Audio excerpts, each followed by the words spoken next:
see, well, I showed up every day there for a long time. You know, I think it's looking over that 20-year span is trying to educate the public that, you know, this is a prison, but it's really a small city, and it's filled with people, and about anything you can think of that goes on in a city goes on here. And then I always tell my favorite joke that the only difference between this prison and a city is that none of our citizens want to live here. So every ha ha. But I think that's been the biggest thing, is sharing those stories that tell the public that prison is about rebuilding lives, and it's about giving people second chances. And yes, bad things still happen in good facilities, but we're going to tell you about that too. And we're going to focus on what we're doing as a facility, as a department, to prepare our population to go home and not come back and become productive members of society. And that's a big task. But I think we're also upfront to the point that we know that not everybody's going to succeed, but a lot of people are going to do their best to make it in the outside world, and we're going to help tell those stories. I think that's probably the biggest contribution. Although I've been very pleased with, through the years of our partnerships with, we've worked with Discovery and most of the major networks and MSNBC, and telling stories to an extremely wide audience about what we do and about how our population lives and how they react and how we relate to them and they to us. I think that's been pretty satisfying too. I would like to think the main one is, hey, I seen a job that needed to get done, and I did it. You know, I took the, you know, there was a lot of what do I say? I can't call it harassment, but there was a lot of, you know, they just froze you out. They didn't want to talk to you. They didn't want to be part of you. I took that in the chin, and hopefully that now that I've opened up the doors for people, that I've laid a track that they can follow and a trail they can follow, to be what they want to be. You know, this opportunity is open for you.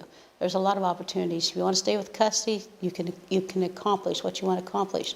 If not, you can use custody for a background and move up into something else you want. There's a lot out there.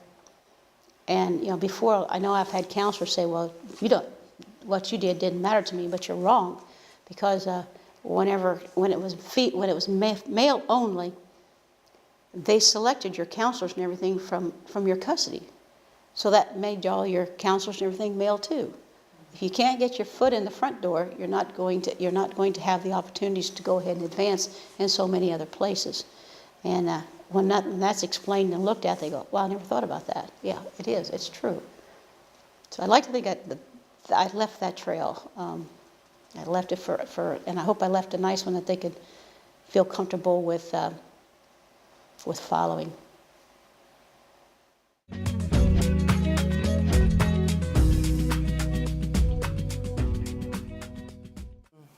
Stay humble. Be kind. My parents always taught me, you know, just treat people the way you want to be treated no matter what, and I've just always been that way. Everything's not, although the job is physically stressing and mentally stressing, everything's not stressing. So try not to be stressful yourself around other people, and don't pull the wool over their eyes. Tell them how it is. They'll appreciate you even if it's not what they want to hear. Don't take things for granted. I think to love what you do and find the best in a bad situation. There's always something good that will come of it. I think I've become more resilient. When I was in juvenile side, most of the folks I supervised had masters. So that made me go back to get my master's in my 40s, which I probably would have never done if it hadn't been for that. So I've learned a lot, but just don't take things for granted.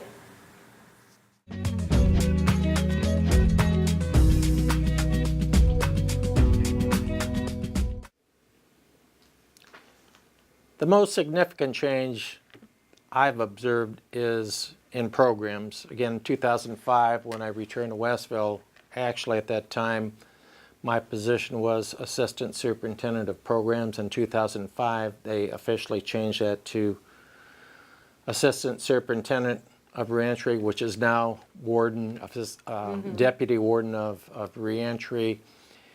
And at that particular time, a real emphasis was placed on reentry programs. Such things as a plus unit were initiated, and there just seemed to be a more of a focus on programming and reentry at that time. And it's continued up to this point today. Well, yeah, probably the biggest single change that I've seen is a direct result of federal legislation. Excuse me, it's called the Religious Land Use and Institutionalized Persons Act, which is abbreviated RLUIPA. It's a piece of federal legislation that essentially says, and I'm really paraphrasing it loosely, that anything that an offender characterizes as an element of his religion has to be allowed by his custodians, his prisoners, or the prisons, unless there is some strong reason to keep from doing that.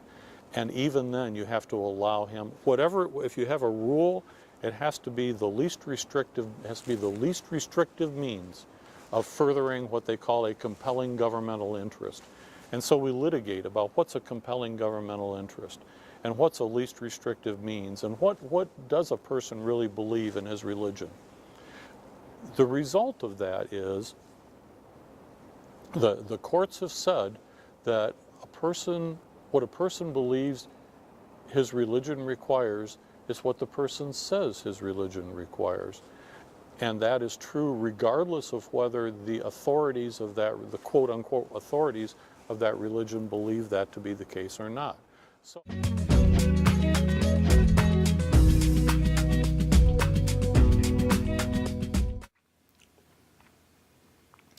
Understand basic policies, procedures. Seek the assistance of your supervisor. And if you don't know something for sure, find out. Don't guess. And don't be quick to act. Corrections is tough, but enjoy it. Like what you do. Be patient, especially this new generation. Things will come to you. Don't put a timeline on a promotion or another position. Things will happen. Honesty and integrity is the most critical of any position.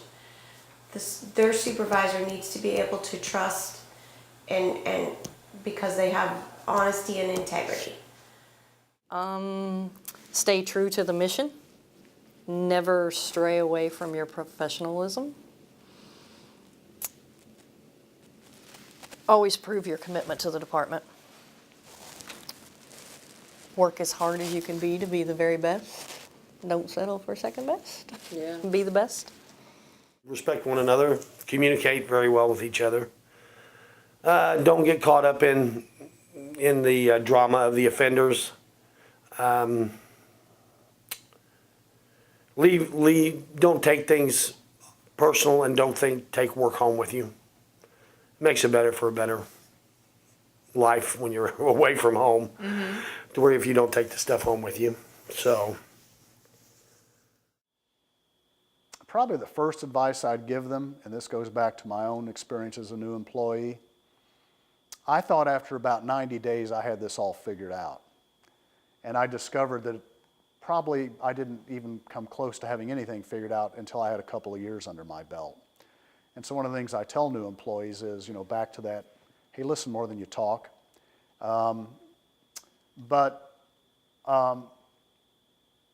So again, I think that was an important lesson, is that there's so much to learn in this business, in corrections. It's not just your job. you have to understand something about the other person's job too. And we all tend to fall into the trap, I've done it before, of thinking what I'm doing and my job is so important. And it is. But you know what? Your job's important too, and his job's important, and that person's job's important.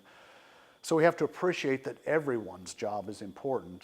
And I think we all sometimes fall in the trap thinking, well, why won't they do what I want them to do? Because what I'm doing is important.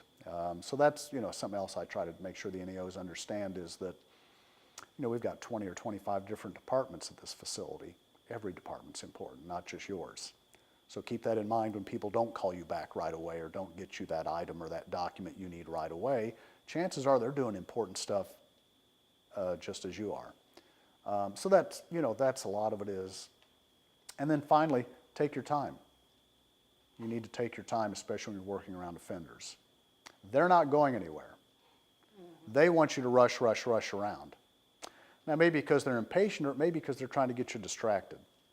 But in a maximum security prison like this one, there's no reason to rush. So take your time. Be willing to do the job.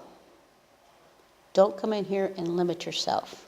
Thinking, well, I'm just a female, I don't want to do nothing physical. I don't want to do these things. Don't limit yourself. Come in here ready to do your job. Show up to do your job. Be enthusiastic about the job you're supposed to be doing. Learn your policies and procedures. They're out there. There is answers to everything if you go looking for it. And willing to follow through with it. Be part of the solution, not part of the problem. It's easy to sit here and see, well, I see this problem and I see that problem. That's easy. I mean, anybody can hindsight and see what the problems are. But to see what the problems are and then find a solution for these problems and work towards those solutions, that's a big deal. That's a big goal. And when they come in there, they're going to have to be willing to do that. This is not an easy job. I'll be the first one to tell you that it takes a lot of sacrifice. It takes a lot of time from your families. It's a job that people need to be here. We have a limited amount of staff, and you really need to be here for the job. And it's the safety of all of us, of a team, of a shift, that person shows up for that job and able and willing to do that job. If you decided that this could be your career, or you're not sure, but hey, I think I'll try. Stay with the basics that your trainers have taught you, as well as your fellow mentors. And seek out those staff that have high standards. We got all kinds of staff, and some of them are more than willing to, give you a piece of advice and it's bad. Don't worry about that. Yeah. Allow them to guide you. Those ones with high standards. And it may not even be your supervisor. Not that they don't have high standards, but it might be somebody just right there with you. Keep in constant contact with your supervisors. They can't help you if you don't let them know. And I always tell them, tell the ones you trust and that you admire professionally. And that might make it easier to come to them. And in all things, be professional and know your job. I think all correctional staff members need to be good communicators. Need to know how to say no, but we're in a rule enforcement environment with our custody team. But you can say no in a way that doesn't strip a person of their dignity. You can tell them no in a way that's going to keep your fellow staff safe, you safe, and your population safe. Something I tell all the new people that come through on OJT, one of the first things I tell them is that communicate, and not just with the people here at work, not just with the people that you came in with, but also your significant others. Make sure that they understand the lingo and what goes on here. because it's really hard to decompress when you get home. And every 5 seconds, you know, you're prison talking every 5 seconds. Somebody's going, well, what's that mean? Well, what's that mean? And pretty soon you just quit talking to them about it, and then it's kind of downhill from there. So involve your significant others in your job so they understand your job. Communicate all the time, no matter what it is. If it's a bad day, if it's a good day, even if you got to communicate with your own staff on the ride home, the people that you work with on the ride home, just communicate and never lose that healthy little bit of fear. Don't be scared, but you know, have just a little bit of fear that keeps your head on a swivel and you're looking around and noticing when things aren't quite right. And just be safe and take care of each other.